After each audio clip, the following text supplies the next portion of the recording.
Ραγδαίες είναι εξελίξεις όσον αφορά την κατάσταση στο μέτωπο της πόλης Ποκρόβσκ και της πόλης Μίρνογραντ που βρίσκεται ακριβώς δίπλα της, καθώς όπως αναφέρουν πληροφορίες που λαμβάνουμε από ρωσική πηγή, η οποία με τη σειρά της επικαλείται ουκρανικά κανάλια που διαθέτουν πηγές μέσα στην Ουκρανική Προεδρία,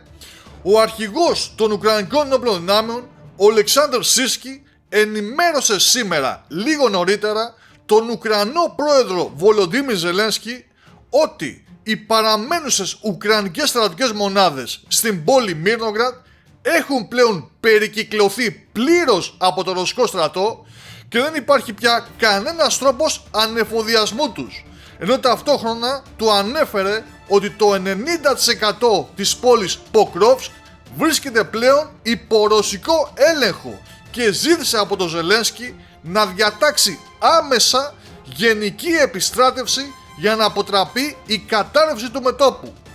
Πιο συγκεκριμένα, το ουκρανικό κανάλι ανέφερε τα εξής. Οι πηγές μας στην προεδρική διοίκηση ανέφεραν ότι σήμερα ο Σίρσκι ανέφερε στο Ζελένσκι για την πλήρη περικύκλωση των Ουκρανικών Ενόπλων Δυνάμεων στο Μίρνογραντ. Ο εχθρός ελέγχει το 90% του Ποκρόβσκ. Όπως μάλιστα συνεχίζει η ρωσική πηγή μας, ακόμα και ο Βιτάλι Ντέινεκα, ιδρυτής του Ιδρύματος Επιστρέψε Ζωντανή των Ουκρανικών Ενόπλων Δυνάμεων, επιβεβαίωσε την τραγική κατάσταση που επικρατεί για τους Ουκρανούς, γράφοντας ότι το Ποκρόβσκ έχει χαθεί και η εφοδιαστική αλυσίδα προς το Μίρνογραντ μπορεί να συνεχιστεί μόνο μέσα από χωράφια, διατρέχοντας έτσι υπερβολικό κίνδυνο. Τέλος, θα πρέπει να υποθεί ότι τονίζεται και η ανάλυση του Ινστιτούτου για τη Μελέτη του Πολέμου,